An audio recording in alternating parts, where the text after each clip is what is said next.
Hi everyone, welcome back to our YouTube channel beautybox.co. My name is Tash and I'll be talking to you throughout this video. So today we'll be doing my sister's wedding nails. So exciting. My sister, as you can tell, is a virgin to everything nails. So she has never had her nails done. And obviously it was her big day and I said to her, you're not walking down the aisle with those. So because her natural nails are in such good health, because obviously they've never been touched, she wanted something natural, so I convinced her to get Biab extensions, which is what we're doing today. Before we start with the application, let's go through our cuticle work. That is the most important step. Because my sister is a virgin, her cuticles have never been touched. She doesn't even touch them at home. So they were solid, they were super glued to the nail bed like crazy.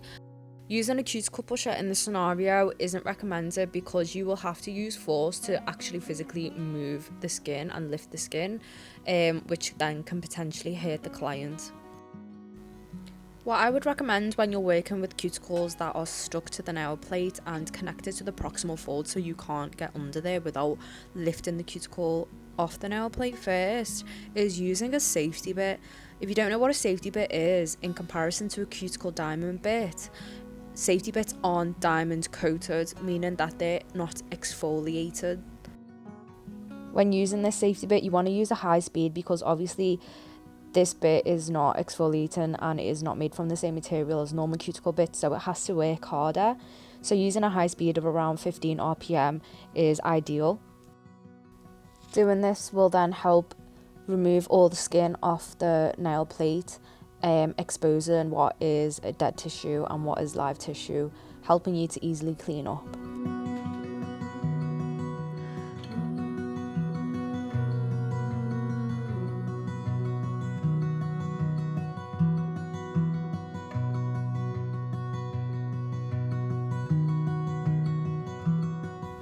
When it comes to cutting away the dead tissue with cuticles like this, it's quite difficult to see where the dead tissue ends and where the live tissue begins. So the proximal fold can really blend into the cuticle because obviously it's all connected. So when it comes to cuticle cutting, you really want to take your time and be as precise as you can. It's a lot easier to cut less rather than more, because if you cut more, then obviously you're going to cut something live and it's going to cause bleeding, whereas if you cut off less, you can then gradually see where you're actually cutting and just cut away the dead tissue.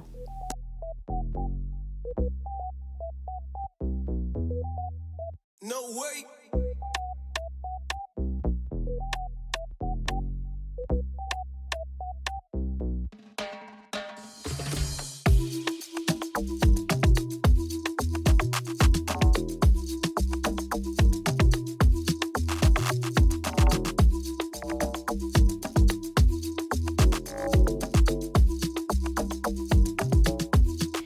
So because my sister is getting Biab extensions, almond shaped, I am going to stick tips on her, just because it's a lot quicker to do it this way, and she's literally only going to have them on for that one day and then going to take them off. So I'm just sticking on coffin tips for her, and I'm going to cut them into almond shape and file them into almond shape.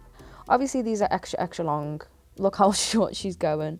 I convinced her not to go too short because me personally, I prefer almonds that aren't too short, because I feel like if you go really short with the almond shape, they just don't look as nice and pointed and they end up looking like fat Smarties. And because my sister already has quite wide nail beds anyways on some of her fingers, I convinced her not to go such a short length.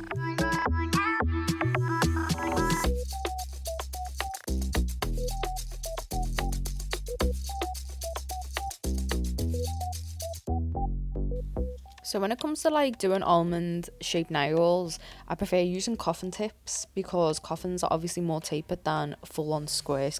I just get nail clippers and I clip off the two corners to help me with shaping, and that way it just helps with the time to shape them more efficiently.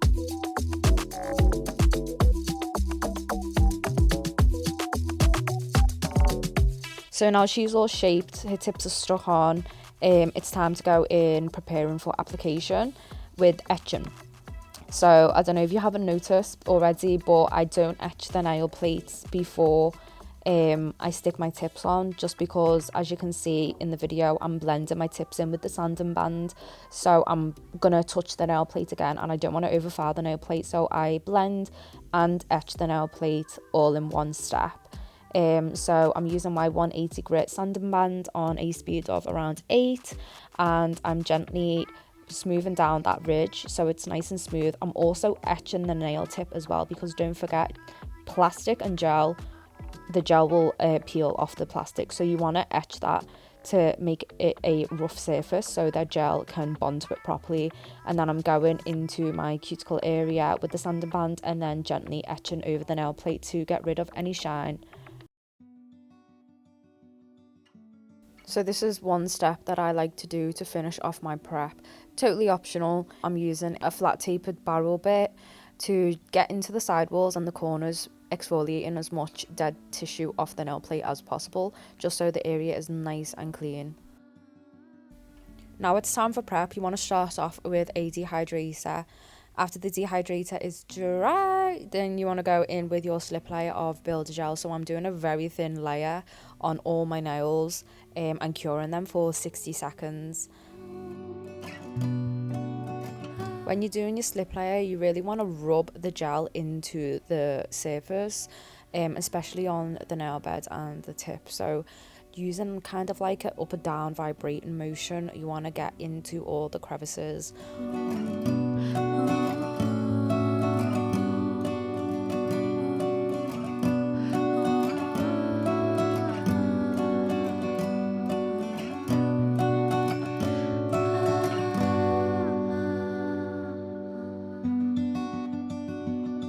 Once your slip layer is all cured, it's time to do one finger at a time when it comes to building up the apex with your bead. So I'm going in with a slip layer again, but I'm not curing it. This is going to act as a guide for the bead. So I'm picking up a bead and I'm swirling it around, pushing it into the cuticle, making sure that I've got enough for a nice structure there, because if it's too thin, it will just snap. So you want to make sure you've got enough product on your brush and on the nail. And then I'm going in with the liner brush to gently guide and drag the product where I want it to go. So you want to focus most of the product where the apex should be, which is the center of the nail, rather than the free edge or cuticle area.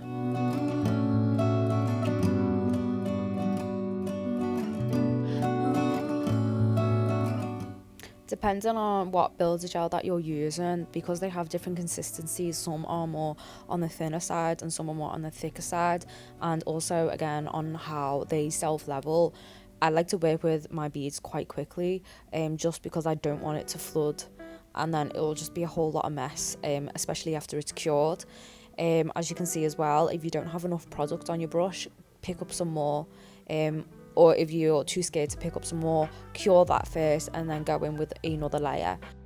To ensure that the product structure is where it should be, a tip is to tell the client to flip their hand upside down so gravity can help pull the product to the center of the nail. And then you can just use your liner brush to guide it while it's upside down, flip it back around, make sure that's all okay, and then quickly cure that.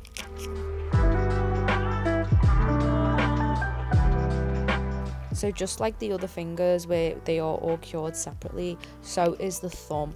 However, if the client was to put their whole hand in, like they usually would do to cure their nails, because their thumb is on a side, it's just gonna leak the gel everywhere and the gel is just gonna cure lobby bobby. So we don't want to do that. What I like to do is I have a mini lamp, which is one of those tiny little desk lamps that cures one finger at a time, which is so convenient because I get to see how they are placing their thumb.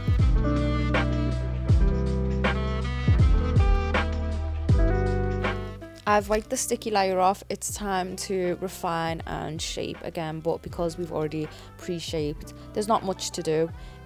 Obviously, if there's any excess gel that has touched any skin, you want to make sure to remove this right now.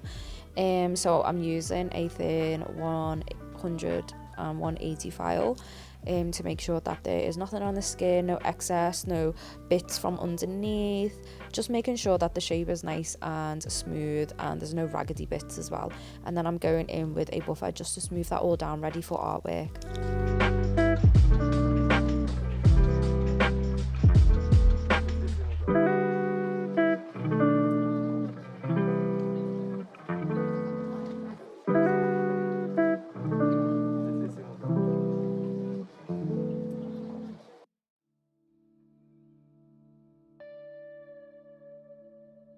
So when it came to the idea and the inspo ideas of her nails, she literally had no idea. So I made a whole Pinterest board for her and I said to her, you go through them and you pick out what you like. And the ones that she was choosing were very floral, white obviously, and gold. And yeah, just quite simple.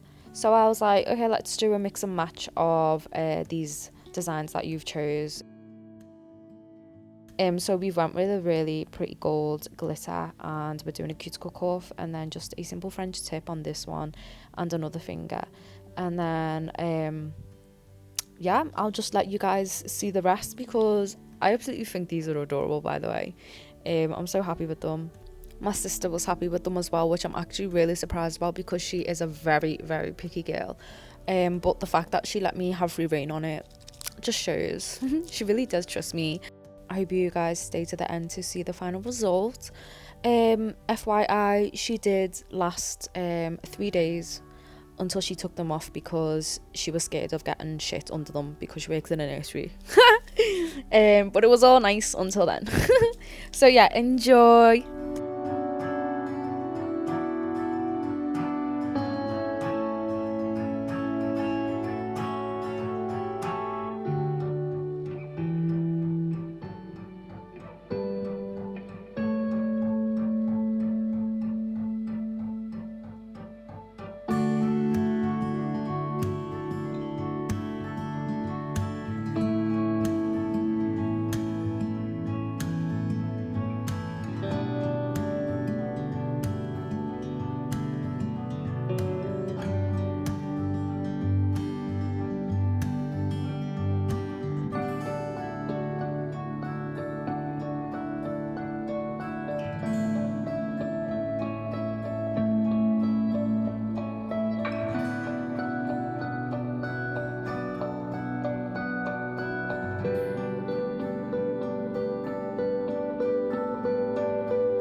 So that brings us to the end of this video. This set is finally done.